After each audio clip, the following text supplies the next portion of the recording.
राक्षस अयोध्या की ओर बढ़ रहा था और राम भी उसी आशंका में वन की दिशा निहार रहे थे।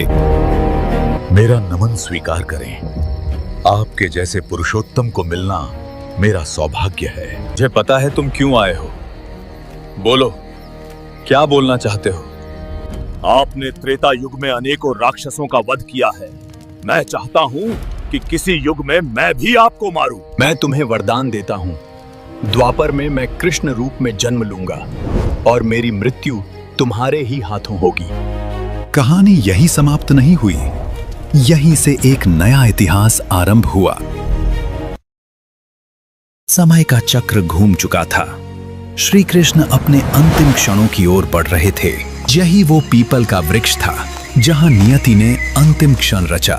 जो सबके सारथी थे वही आज नियति के सामने पूर्णतः विवश और निश्शब्द थे। श्री कृष्ण उसी पीपल के वृक्ष के नीचे जाकर बैठ गए। आज मैं अकेला हूँ राधे, सब कुछ छूट गया हाथ से। न जाने मैंने धर्म की रक्षा के लिए कितने कार्य किए, लेकिन बदले में मुझे केवल श्राप मिला। एक बार नारद ने भी मुझे श्राप ही तो दिया था। जब नारद नारायण पर क्रोधित हो उठे, जब एक भक्त अपने ही आराध्य को श्राप दे बैठा। समुद्र मंथन में आपने शंकर को विष पिलाया और स्वयं लक्ष्मी तथा रत्न स्वीकार किए। आप दूसरों का सुख कभी सहन नहीं कर सकते।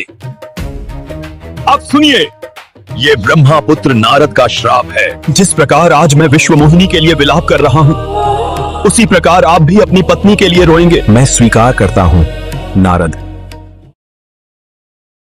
ये है गोलोक, जिसकी सुंदरता के आगे चंद्रमा की चांदनी भी शर्मा कर फीकी पड़ जाए।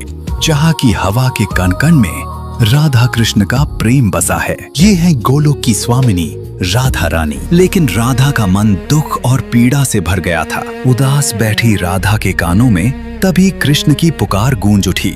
मैं बहुत पीड़ा में हूँ राधे, मुझे तुम्हारे पास आना है। ये पुकार सुनते ही वो रो पड़ी।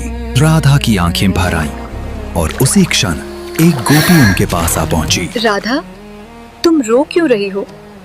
क्या कुछ अनहोनी होने वाली है? तुम सबके प्रिय कान्हा बहुत पीड़ा में है। शायद वो अंतिम पल आ गया है। मुझे मेरे कान्हा के पास जाना है। दोनों भाव विभोर होकर रो पड़े और फिर राधा मृत्युलोक की ओर प्रस्थान कर गईं। राधा ने पीछे से कृष्ण को छूने की कोशिश की, मगर एक अदृश्य शक्ति ने रोक लिया। फिर राधा रोती